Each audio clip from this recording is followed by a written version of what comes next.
ഞെട്ടിക്കേക്കേണ്ട കാര്യങ്ങൾ ഞെട്ടി തന്നെ കേൾക്കണം. അതാ അതിന്റെ ഒരു സുഖം. ആണല്ലോ. എന്നാൽ ഞെട്ടത്തക്ക വിധത്തിൽ ഈ ശരീരത്തെ ഒന്ന് പാകപ്പെടുത്തി വച്ചാട്ടെ. പെടുത്തിയ ഇന്ന് ഷാർക്ക് ലൈവില് അതിഥിയായിട്ട് എത്തുന്നത് എയിൻ ഹണി ആരോഗ്യാണ്. നല്ല കിളി പോലത്തെ ഒരു പെങ്കൊച്ച്. യവന്മാരിതിന് എവിടും തപ്പിയതാ. ചിരി ഒരു വലിയ പ്രശ്നമാണ്. തീർച്ചയായിട്ടും ചിരി എല്ലാ അർത്ഥത്തിലും പ്രശ്നമാണല്ലേ? എല്ലാ അർത്ഥത്തിലും പ്രശ്നമാണ്. മനസ്സിലായില്ല. എല്ലാം ഞാൻ പറയാം. ഏറ്റവും അവസാനം പ്രശ്നം ഉണ്ടായത് എപ്പോഴാണ് ചിരി കൊണ്ട്? ചിരി ലാസ്റ്റ് ഞാൻ കഴിഞ്ഞ ദിവസം പറഞ്ഞോളൂ. ആദ്യൊരു മടിയുണ്ടാവും, പിന്നെ അത് ശീലമായിക്കുള്ളൂ. പറഞ്ഞോളൂ. അവള് വീട്ടിൽ പോയിട്ട് ജസ്റ്റ് ഞങ്ങള് ഒരു ഈവനിങ് ഒരു 7 മണിയൊക്കെ ആയപ്പോഴേക്കും ഞങ്ങള് ലുലുമാളി പോകാൻ വേണ്ടി ഇറങ്ങിയതാ. നീ കൂടുതൽ കഥയൊന്നും ഇറക്കണ്ട, നേരെ കാര്യത്തിലോട്ട് വാ. അപ്പൊ ഞങ്ങളിങ്ങനെ മേടിക്കാൻ വേണ്ടി ഇറങ്ങിയപ്പോഴേക്കും ഒരു ചേട്ടൻ ഇങ്ങനെ നോക്കിക്കൊണ്ടിരിക്കും. ഹെൽമെറ്റ് വെച്ചിട്ടുണ്ട്. അപ്പൊ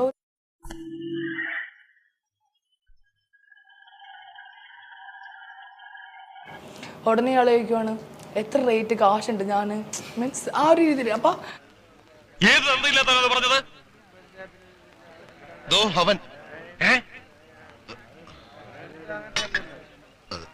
ഗേൾസും ഇതൊരു സമയം കഴിഞ്ഞിട്ട് പുറത്തേക്ക് ഇറങ്ങുമ്പോൾ ആളുകൾ ഇങ്ങനെയാണ് സംസാരിക്കുന്നത്.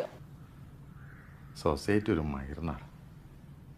വെറും പക്ഷെ ആ അറിയുന്ന ആള് തന്നെ സെയിം വന്നിട്ട് മോശമായിട്ട് സംസാരിക്കുമ്പോൾ വളരെ മോശമാണ്. നീ അത് കാര്യാക്കണ്ട. അപ്പൊ ഞാൻ പറഞ്ഞു ചേട്ടാ പോപ്പോ വന്നിട്ട് പോകുന്നേ ഇല്ല. വേണ്ടെന്ന് വെച്ചിട്ട് പോരാനാണ് എന്റെ തീരുമാനം. ഏതായി ചപ്രത്തലേ എന്നെ മനസ്സിലായെന്ന് തോന്നുന്നു. നമ്മളിങ്ങനെ ഇത്ര വയസ്സായിട്ട് പോലും വയസ്സായ ആന്റിയൊക്കെ പുറത്തേക്ക് പോകുമ്പോ അവരുടെ ഇങ്ങനെ ചോദിക്കുന്നു വരുന്നുണ്ടോ. അമ്മാവോ, ഞങ്ങളുടെ കഞ്ഞി പാറ്റ ഇടല്ലേ, ഞങ്ങൾ ഉള്ളോണ്ട് ജീവിച്ചു പോക്കോട്ടെ. റേറ്റ് എത്രയാ, പൈസ വേണോ ചെയ്യാ, നമുക്ക് കുറെ മോശമായ കാര്യങ്ങള്. ആയുസ് തീർന്നിട്ട് ആർത്തി തീർന്നില്ലേ? എന്തൊരു ഒലിപ്പ്. പെണ്ണുങ്ങളെ കണ്ടിട്ടില്ലേ? ബോറൻ, ആഭാസൻ, ബ്ലഡി ഫൂൾ. അപ്പൊ നിങ്ങളെപ്പോലുള്ളവരെ കാണുമ്പോൾ ഓക്കെ, നിങ്ങൾ ഈ ഗ്രൂപ്പിൽ പെടുന്ന ആളുകളാകാം എന്ന് കരുതി സമീപിക്കുന്നതിൽ തെറ്റുണ്ടെന്നാണ് പറയുന്നത്. നീ എന്താണ് ഉദ്ദേശിക്കുന്നത് വത്സ? ഞാൻ പറയട്ടെ, ഈ ലോകത്ത് ഏറ്റവും കൂടുതൽ സെക്സ് വർക്ക് ചെയ്യുന്നത് ഗേൾസ് അല്ല. അങ്ങനെ വരാൻ വഴിയില്ലല്ലോ. പക്ഷെ അങ്ങനെ വന്നല്ലോ. ട്രാൻസ് അല്ല, ഗേൾസ് ആണ്. അല്ലെങ്കിൽ പിള്ളേച്ചൻ നുണ പറയുന്നേ. ഈ ലോകത്ത് ഏറ്റവും കൂടുതൽ സെക്സ് വർക്കായിട്ട് ചെയ്യുന്നത് ഗേൾസ് ആണ്. തോന്നി അതങ്ങനെ വരൂ, അതങ്ങനെ സംഭവിക്കൂ. ഈ ലോകത്തിന്റെ ഒരു പോക്കേ. അത് കഴിഞ്ഞ് പുരുഷന്മാരാണ് ഇപ്പോ. രാജമ്മ അപ്പറഞ്ഞത് ശരിയായില്ല.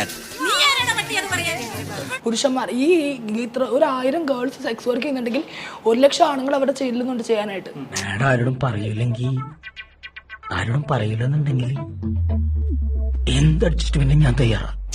എന്ന് പറഞ്ഞാൽ ഒരു 10 പെണ്ണ് റോട്ടിൽ സെക്സ് വർക്കിന് നിൽക്കുന്നുണ്ടെങ്കിൽ 100,000 ആണുങ്ങൾ അവരുടെ അടുത്തേക്ക് ചെല്ലുന്നുണ്ട്. ഒരു പെണ്ണിന് ഒരു ദിവസം 10 ആണുങ്ങൾ വെച്ച് പോകുന്നുണ്ട്. നിങ്ങളെയൊക്കെ വഴിയാകാരമാക്കിക്കൊണ്ട് ഞാൻ കല്യാണം കഴിക്കുന്ന പ്രശ്നമില്ല.